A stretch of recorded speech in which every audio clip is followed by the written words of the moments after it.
Welcome to the Global Digital Identity track of the Blockchaingers Hackathon preparatory event hosted by the Ministry of Interior and Kingdom Relations at The Hague.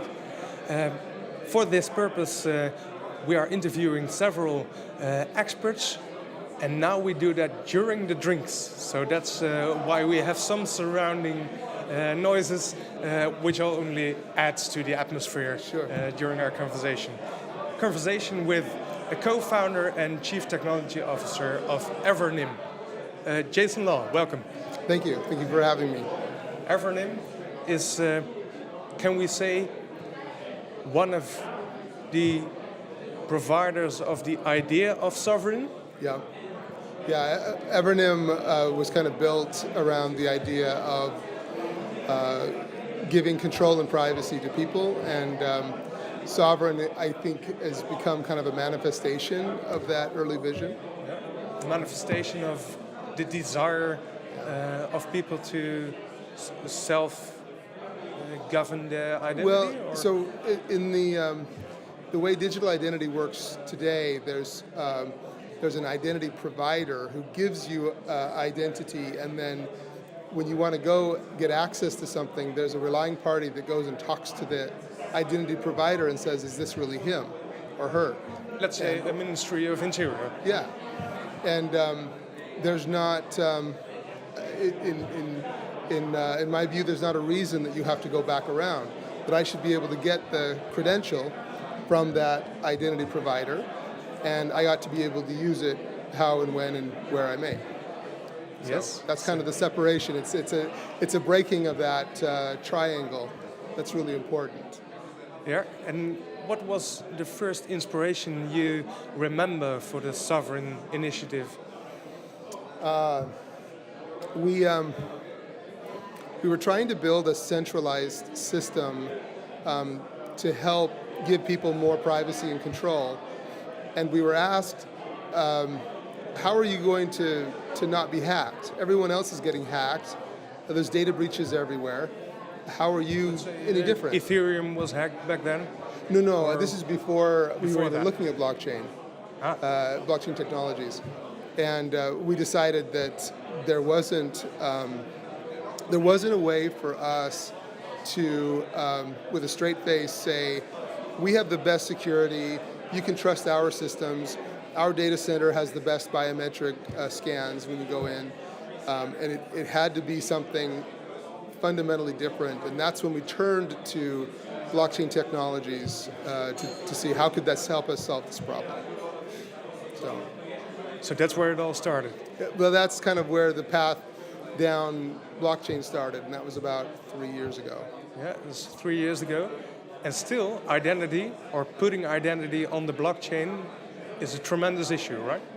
Yeah, I mean, what we're doing is not small by any stretch. We're talking about fundamentally changing a paradigm. The internet changed paradigms in a big way. It changed how we think about things.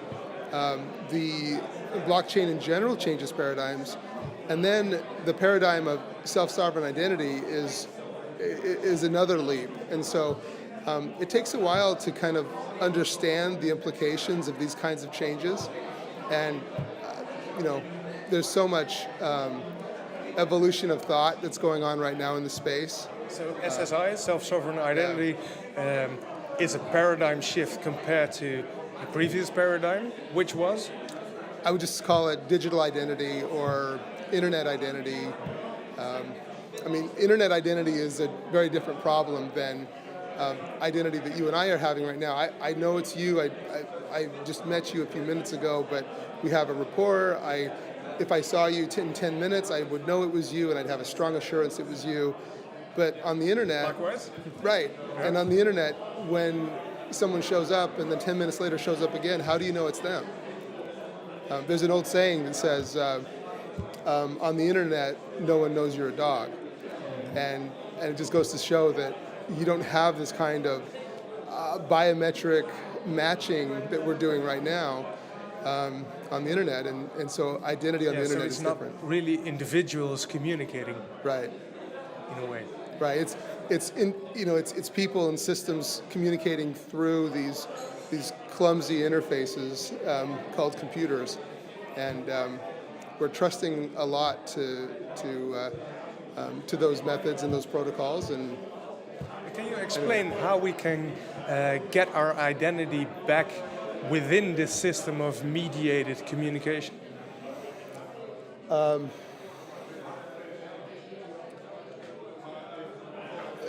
not sure I understand the question. Say it one more time. Our identity is less obvious on internet. Right. So how could, for instance, self-sovereign identities help us out? So you could digital identity as it is really about keys and key management. But you could take, I say I have a credential. Let's say I have a passport that has my picture on it. I could prove to you that I have a passport, and that passport says that I'm over a certain age. And then I could also generate an image, take the passport image that's in there, generate a transformation on that image, share that image with you. You could look at that image, look at me through some camera or some device, and you could know for sure that it was me from that biometric match. So you could kind of take the physical world and kind of overlay that in a digital space. But digital identity is really about keys and key management. And how do you use this insight for your own business? Evernym is spending a tremendous amount of resources in helping Sovereign get launched and stay self-sufficient. We're contributing a lot of code and such there, but at the end of the day, Evernym is a business that is building services that run on top of Sovereign. And being able to help companies operate in this new paradigm, help individuals operate in this new paradigm, keeping, as in a self-sovereign identity world, the individual has a lot of access to their own personal information, and someone could ask them for a lot of information, and if they're used to just hitting yes, okay on their device, they could just divulge a tremendous amount of information. And so one of the things we want to do is make it safe for individuals and companies to operate in this new paradigm. And I think there's some important risks and considerations there. So self-sovereign identities can be opposed to clicking through all the agreements that we are used to. For instance, you share some parts of your identity, some data on your identity with trusted third parties using. Well, I think what Evernym, one of the things Evernym wants to do is make sure that people that are using self-sovereign identity are doing so in a responsible way, and that they understand the implications of their actions. So it's in a way, it's a lot of power that someone now has, and let's help them use that power wisely. So. And how do you do that? If someone is used to clicking on OK, so here's an example. If I have a self-sovereign identity, I want to secure that in case I lose my phone. And so what I might do is I might ask... Losing your phone already feels like losing your identity. Yeah, so if everything's on my device, then one thing that we could help people do is take the important information and store it in an encrypted backup, and let your trusted organizations and friends and family, people that you trust, help you secure that, so that if I were to lose my device, I could call up mom and call up my bank and say, okay, I need 3 of my 5 friends to come together and help me recover my identity. You call them, you say, hi, it's me, Jason. Really, it's me? Yeah, and their device, when they get a request, that the app that they're using says something like, did you talk to Jason? Did you talk to him about this? And there might even be some extra, I wouldn't say, it shouldn't be just a dialog box I can click OK, but there's got to be something that allows me to really not mess that up. Yeah. I shouldn't be able to get additional checks. Yeah. I shouldn't be able to get an email from someone saying, I shouldn't be able to send an email saying, hey, I need you to help reconstitute my identity. Send it to this address. It's got to be kind of a more biological, more voice recognition, human voice recognition type of thing. Yeah, to prevent the science fiction scenarios that all come to mind. Right? Yeah. So there's a lot of benefits of self-sovereign identity, but we've got to make sure that it's handled wisely. Have you met people who have refound parts of their identity due to sovereign? No, I mean, no one. We haven't implemented some of the things I'm talking about, and Sovereign right now is in a provisional state. The network's up and running, but we're making a fair amount of changes to it. There are people that are building projects on top of Sovereign today, but nothing's actually gone production yet, and so we're working on that. We've got some things that'll happen here in the next few months, and we know lots of other things are coming together in the next few months. Okay, so what do you hope as a preliminary result, a minimum viable product maybe even? Yeah, well, I mean, simply authenticating with a biometrically locked key that's on my phone is one way. If I'm logging in or calling into my bank or credit union and I get a little buzz as I call in that says, are you calling the credit union? And I unlock and use my key to sign back. That's an easy one. But really, where it gets really interesting is when people start issuing credentials and allowing someone with a phone to be able to reveal a part of a credential to someone else and do that in a privacy-respecting way. I think that'll be a celebratory moment when that happens. That's what you would be aiming for. Yeah, and we're building that minimum viable product. So. Cool. We're also building a lot of this and putting it on open source. We're putting that on the Hyperledger Indy project, so that people have kind of a reference implementation of this stuff and they can go play with it. It's permissioned yet open source. Oh yeah, it's open source. It's public in the sense that anybody could use it, but the validators or the miners are kept to a certain number for performance and for security. Mm-hmm. So that's, in that sense, it's permissioned. Yeah, and that won't boil down to becoming a central authority like we know it at some point in time? Yeah, so what we have with Sovereign Foundation is we have 12 trustees, and the trustees... You're one of them? Or? Yeah, I'm one of them. And I'm one of them because I'm the chair of the Technical Governance Board, which means as soon as I'm no longer the chair of that sub-board, then I'll cease to be a member of the... I'll cease to be a trustee. But I'm, in a way, I'm getting less and less, let's see how we would say, irreplaceable. I'm less irreplaceable now, and as time goes on... More replaceable. Yes, which is what I want, because more people that kind of gain the understanding of the system and how it works, and the more innovation we bring to bear, the less I'm necessary, right? So that's also one of your aims, to have even the permission part of your initiative be impersonal. Yeah, I would like to see. Okay, let me finish the thought there. There's also a trust framework, And the sovereign trust framework is kind of the business, legal, and technical requirements for the sovereign network. And the trustees are really entrusted with ensuring that that's met.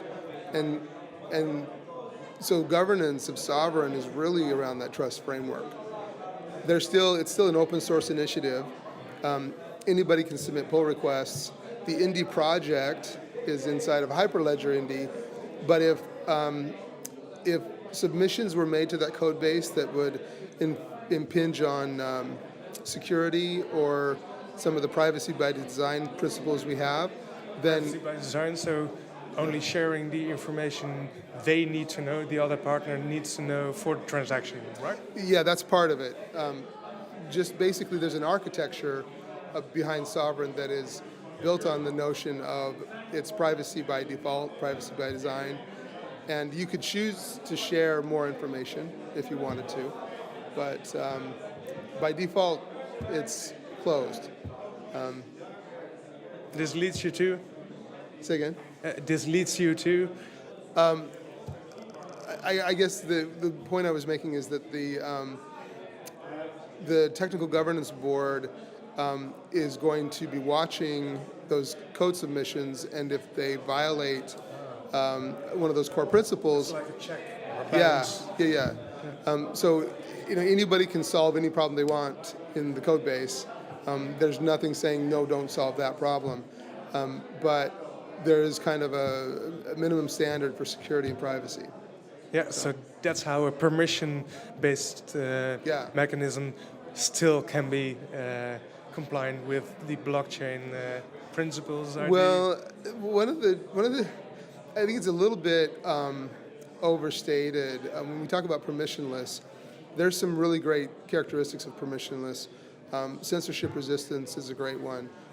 But when you got, what's happened with ASIC mining is you kind of took it out of the basements and the closets of ordinary citizens, and you consolidated the mining power into a number of mining pools. And that consolidation actually has weakened the security of Bitcoin. Now, they're quite a bit in that permissionless, that's I guess our example of a permissionless system. That weakness, though, is buoyed up a bit by the fact that those miners don't want to see that go away, but there is actually more consolidation of power in Bitcoin than I think people like to talk about. Eventually. With what we have stewards that are around the world. They're in different jurisdictions legally. They're in different geographies. They're in different industries. For someone to compromise sovereign, you'd have to go and compromise a number of those systems. And even then, you'd have to compromise 7 or 8 of those systems, and then you'd have to compromise another 7 or 8 to get it down to actually start changing records on there. And even if you did that, everyone would know that that happened, and there would be a general understanding that we need to stand up a different network. And so I think the security you can trace within the chain of blocks this change immediately. If someone did something that was incorrect, it's very auditable, and that's one of the big benefits of blockchain is it's highly transparent. So there's different kind of levels of faults in blockchain, and one is stopping transactions, another is altering and being known to be altering, and I guess the last one would be altering without anybody knowing, but that's pretty hard to do, just based on the principles of blockchain.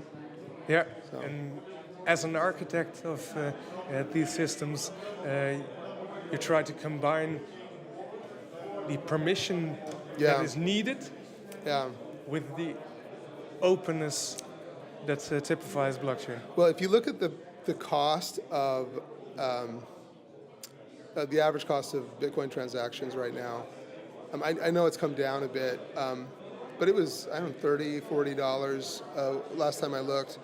And the average cost of a Ethereum transaction was around 45 cents for a simple kind of token transfer or something. And some transactions are very, very expensive on Ethereum. And there's kind of this,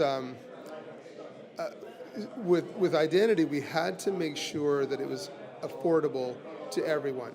And not just affordable to someone who lives in the West, but someone who lives in a very meager income. They have to be able to use self-sovereign identity without feeling like it's a hardship.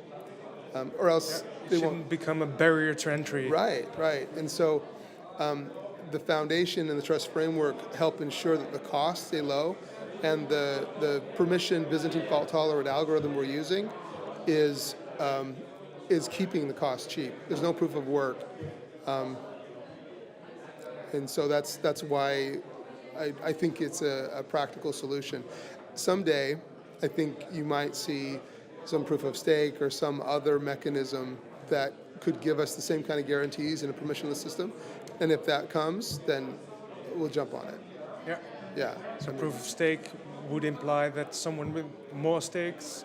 Well, I would say something that's democratic, that's not... Is it one stake, one vote? Kind of. And that's kind of what we have with Byzantine fault tolerance. We have one steward as one vote, and that works. I don't know what the algorithm or the protocol looks like that would replace proof of work and still be permissionless. I don't think that problem's solved. I think the things that folks at IOTA are doing and Hashgraph are doing with basically directed acyclic graphs, I think they're onto something. I think there's some power there. I just don't know where that's going to land. I don't know how that's been. I don't think it's been proven out yet, and I would love to see something like that work for what we're doing. And even the very contours of these systemic changes are not clear yet. Yeah, but I do think Sovereign's pretty modular. If a new consensus protocol came out that did the problem better, we'd swap it out. We'd swap it out in a heartbeat. I think there's so much innovation happening there that I wouldn't be surprised in the next 6 to 18 months we'd have a wholesale change of the consensus protocol without altering anything else about Sovereign. Okay, keep us posted. I will, in this period. I will. For April, we will have a Blockchaingers Hackathon event in Groningen, in the northern part of the Netherlands, for a couple of days in order to come to actual blockchain applications of the social challenges that are thought up in events such as we had today. If you imagine such an hackathon to take place after having been to this one, what would you recommend participating teams to do? So regardless of the challenge they tackle. So it's interesting.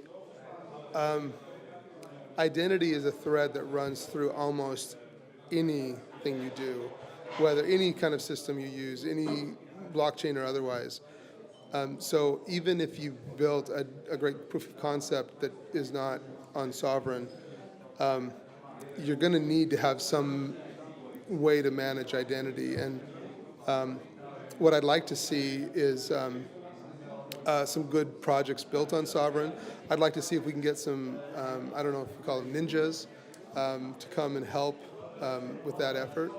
I think that'd be fun. Like I'd like turtles. to be here. Yeah. Well, I think they're called ninjas. They're kind of experts in a particular domain. Anyway, I'd like to see some Sovereign folks here. To fuel their thoughts. Yeah. I mean, we've got some really sharp people here in the Netherlands that are doing some great work. It'd be great to see some of them here. I mean, Vasily at Luxoft is doing some great work. Maybe get some of his team to come. That would be great. Glad that the Dutch folks here made this impression on you as well. Yeah, I've just been super impressed. I think the country is more nimble digitally than others, and so it's great to see that. Well, thanks for having you as an architect of these systems. Thanks a lot, Jason. Right. Thanks, Rick.